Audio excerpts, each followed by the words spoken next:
Ay,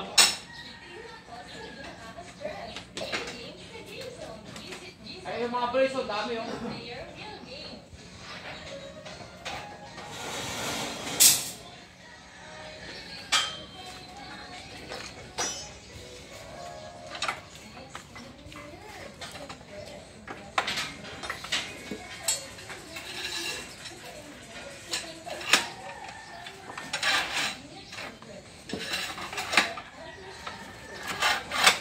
Marami-rami yan. Ilang piraso yung aanilyohin mo?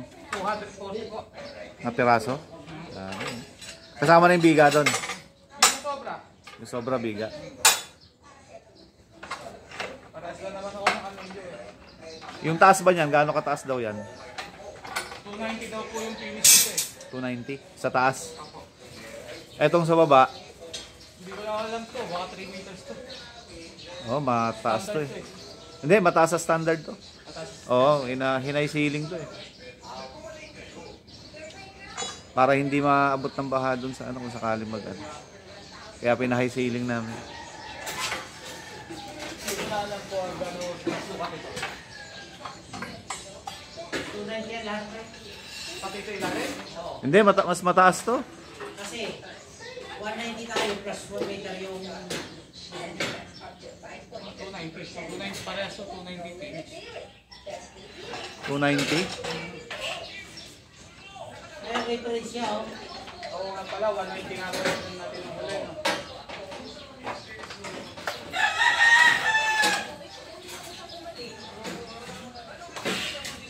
$190 tapos nag-plus 40 sila. Oh, mataas yun. Oo, may dito. 190 plus 40 sila eh. 50. Na plus 50. Di 340. Oh, 340 nga. Tama yung sinabi sa akin ni Teme. 340.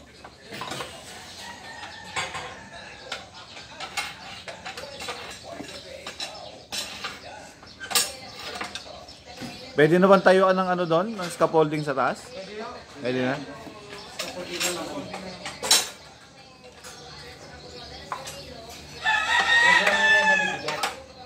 Oo, sabagay magaan lang yan eh.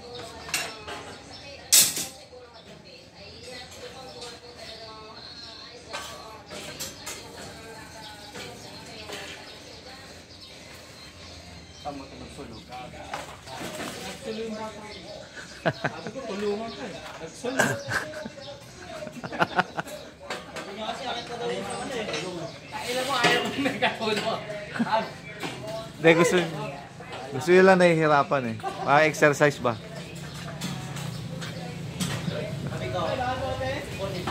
Hindi, dapat dito ka sa taas tapos iaabot na lang para mabilis. Mahirap yung pa isa-isa. O, akyat ka muna. Abutin mo na lang kay Joey. Sige, sige, sige. Mahirap yung pa isa-isa. Mahulog ka pa dyan eh. Pangulam. Wala na yan.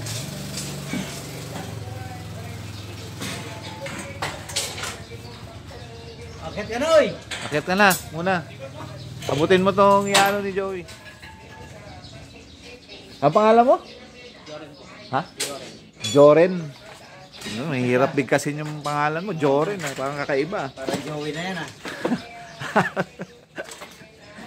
Jaden eh.